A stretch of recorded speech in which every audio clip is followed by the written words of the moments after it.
Selamat datang di Speak Hukum. Kali ini bersama saya Deki Widiantoro. Dalam kesempatan ini saya akan sharing kepada teman-teman dan saya akan berbagi pengetahuan yang saya miliki, yaitu saya akan berbagi mengenai bagaimana upaya hukum untuk meminta ganti kerugian atas perbuatan wan prestasi. Nah, dalam kesempatan kali ini kita akan membahas mengenai topiknya adalah perjanjian investasi. Dalam kesempatan ini saya akan membuat suatu studi kasus. Jadi ada suatu permasalahan yang akan saya sampaikan. Kemudian kita akan bedah bagaimana hukumnya, bagaimana fakta hukumnya, dan kemudian kita akan uraikan bagaimana cara untuk mengajukan atau melakukan upaya hukum untuk meminta ganti kerugian bagi si korban. Baik, studi kasusnya yang pertama yaitu saya akan menyampaikan jadi seperti ini. Perkenalkan, saya adalah Y dan kemudian pada awalnya saya diminta oleh rekan saya bernama Z untuk menginvestasikan sejumlah uang untuk mengembangkan usahanya, dan pada saat itu saya dijanjikan dengan sejumlah keuntungan yang ditawarkan, dan kemudian apabila saya bersedia menginvestasikan uang kepada teman saya yang Z tadi, maka saya akan mendapatkan keuntungan yang sesuai perjanjian tadi. Dan kemudian akhirnya saya menginvestasikan uang saya dengan total 10 miliar rupiah. Tentu saya tidak akan membuat dan menginvestasikan seperti itu saja, tetapi kami melakukan dan membuat sebuah perjanjian yang berisi tentang hak dan kewajiban saya dengan Z selaku penerima investasi. Pada awalnya perjanjian itu berjalan dengan lancar. Baik saja, saya mendapat keuntungan sesuai perjanjian. Namun dalam perjalanannya, menginjak pada bulan ke-10, teman saya yang bernama Z tidak memberikan hak yang seharusnya saya terima sampai saat ini. Dan setelah itu juga si Z tidak ada kabar, dan saya sudah mencoba menghubungi Z namun tidak merespon. Nah, lalu bagaimana yang saya lakukan? Apa yang bisa atau upaya hukum apa yang saya lakukan untuk bisa meminta ganti kerugian serta meminta keuntungan yang seharusnya saya terima berdasarkan perjanjian? Nah, itu teman-teman, itu adalah studi kasus yang akan kita bahas saat ini. Oke, kita akan bahas, dan permasalahan itu pasti pernah mungkin teman-teman yang mendengarkan saat ini pernah mengalami permasalahan hukum seperti itu.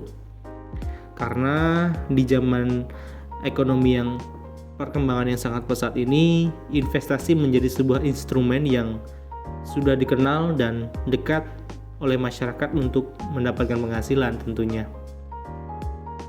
Lalu yang menjadi pertanyaan adalah, apakah bisa meminta uang investasi tersebut dikembalikan dan meminta sejumlah keuntungan yang harus diterima tadi, yang selama di bulan 10 sampai seterusnya itu yang tidak diberikan tersebut kepada pihak yang memang memiliki hak untuk menerima keuntungan tersebut, yaitu si Y atau saya tadi, yang dalam posisi kasus tadi adalah saya yang dirugikan karena saya tidak mendapatkan hak yang sesuai dengan perjanjian tersebut. Nah, jauh sebelum itu teman-teman, perlu diketahui bahwa permasalahan tersebut merupakan permasalahan hukum perdata. Nah, jadi teman-teman tahu ya, di sini kalau kita berbicara mengenai perjanjian wan prestasi, maka dia masuk kepada ranah hukum perdata. Hal ini kenapa? Karena kita lihat dari sebuah kasus yang tadi adalah sudah dibuatnya atau sudah dibuatkan sebuah perjanjian antara Y atau saya dengan si Z yang saling mengikatkan diri dalam sebuah perjanjian tersebut yang berisi tentang hak dan kewajiban, baik sebagai investor atau penerima investasi. Nah, jauh sebelum ke sana, teman-teman harus pahami dulu dan teman-teman harus mengerti terlebih dahulu mengenai perjanjian yang sebagaimana diatur dalam KUH Perdata, yaitu diatur dalam pasal 1313 KUH Perdata yang mana bunyinya adalah suatu persetujuan adalah suatu perbuatan di mana satu orang atau lebih mengikatkan dirinya terhadap satu orang lain atau lebih. Nah, tentu yang dilakukan oleh Y dan Z adalah sebuah perjanjian yang saling mengikat satu sama lain, dan telah dijelaskan dalam perjanjian tersebut terdapat hak dan kewajiban yang saling mengikatkan diri dalam perjanjian tersebut. Nah, tentu antara Y dan Z sama-sama bersepakat untuk membuat suatu persetujuan atau suatu perbuatan yang mana mereka sepakat dan ada paksaan untuk mengikatkan dirinya terhadap satu atau orang lain atau lebih. Nah, itu kita lihat berdasarkan 1313 dan dalam studi kasus tadi sudah jelas bahwa mereka berdua bersepakat tanpa ada unsur paksaan apapun dan mereka bersedia untuk menjalankan kerjasama tersebut. Nah, dalam permasalahan tersebut, si Z sebagai penerima investasi itu telah melakukan perbuatan wan prestasi. Karena apa? Karena si Z tidak melaksanakan kewajibannya. Nah, teman-teman harus ketahui, wan prestasi itu yang artinya adalah tidak dipenuhinya prestasi atau kewajiban dalam perjanjian. Dan wan prestasi itu sendiri bukan hanya perbuatan ingkar janji saja, namun terdapat beberapa perbuatan yang termasuk dalam keadaan wan prestasi. Yang pertama, wan prestasi itu bisa dikatakan ketika 1. Tidak melaksanakan perjanjiannya. Kedua, melaksanakan perjanjian tapi tidak semestinya. 3. Melaksanakan perjanjian tapi terlambat. 4. Melakukan sesuatu yang dilarang di perjanjian. Nah, itu teman-teman. Jadi prestasi itu ada beberapa kategorinya. Ketika dia tidak melaksanakan perjanjian, tentu jelas seperti Z tadi tidak melaksanakan kewajibannya, kemudian melaksanakan perjanjian tapi tidak semestinya. Misalkan si Z harusnya perjanjian tersebut untuk berbagi fee 50%, tetapi selama ini hanya 10% saja. Tidak semestinya yang diperjanjikan, terus melaksanakan perjanjian tapi terlambat. Misalnya harusnya di bulan 10 tadi si Z sudah memberikan keuntungan kepada si Y atau kepada saya, tetapi tidak diberikan di waktu yang tepat. Misalnya setiap tanggal 5 di bulan tertentu harus memberikan keuntungan tersebut tapi tidak dilaksanakan tapi terlambat. Itu juga masuk kategori wan prestasi. Melakukan sesuatu yang dilarang di perjanjian, misalnya seharusnya perjanjian tersebut diberikan keuntungan kepada si Y tapi dia memberikan kepada yang lain, atau dilarang membuat suatu Nah, jadi itu adalah kategori-kategori yang bisa dikatakan bahwa seseorang bisa dikatakan telah melakukan wan prestasi. Nah, kembali kepada topik permasalahan kita. Bagaimana terkait pertanggungjawaban si Z kepada si Y? Yang perlu diperhatikan bahwa wan prestasi itu terjadi karena dua hal, yakni kelalaian debitur dan keadaan memaksa, overmark. Kalau kita lihat dari kasus yang tadi, maka di situ jelas bahwa Z karena kelalaiannya sehingga mengakibatkan kerugian, maka dapat dimintakan pertanggungjawaban untuk melakukan ganti kerugian. Karena kalau kita berbicara mengenai keadaan memaksa, tentu jelas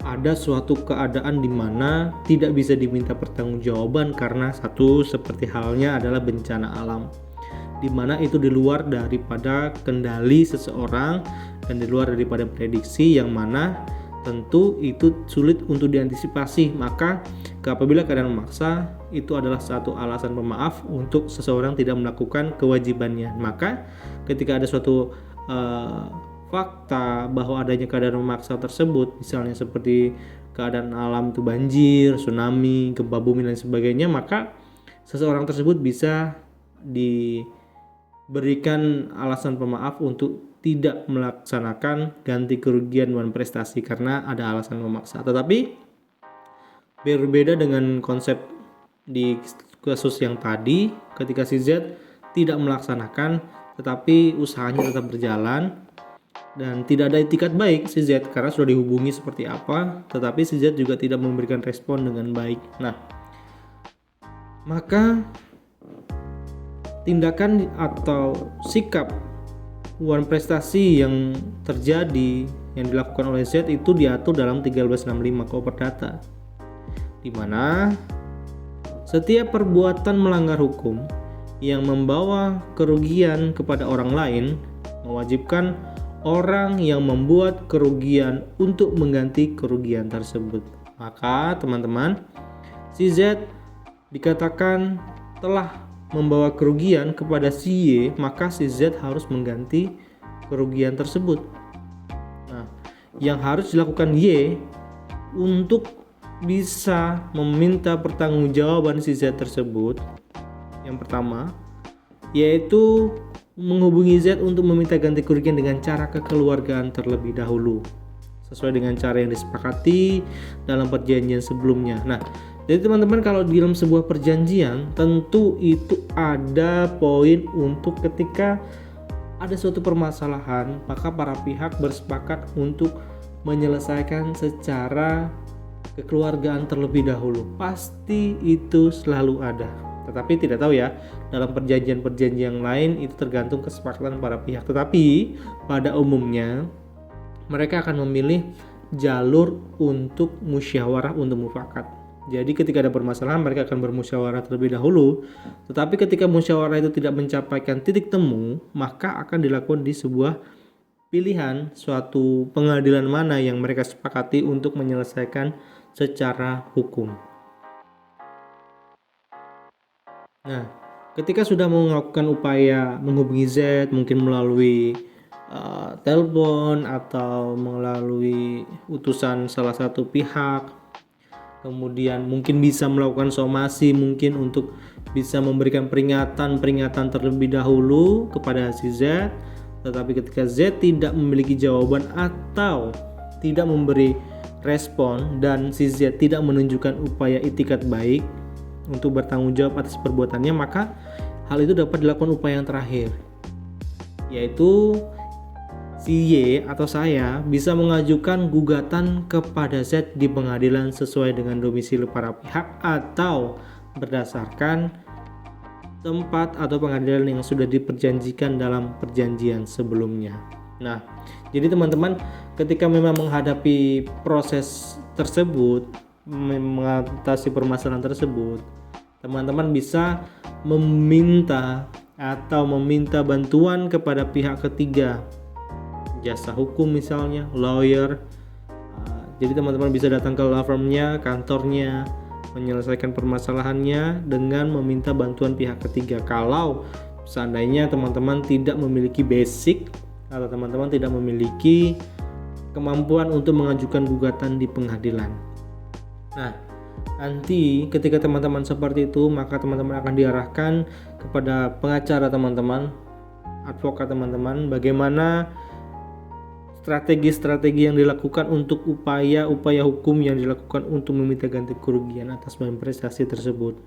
Nah, tentu dalam memilih sebuah kantor hukum itu adalah kriterianya berdasarkan hati nurani teman-teman semua, bagaimana cara menilai dan memilih sebuah law firm. Tapi pada intinya semua pengacara memiliki itikat baik, memiliki semangat dan spirit yang baik untuk memberikan jasa hukumnya.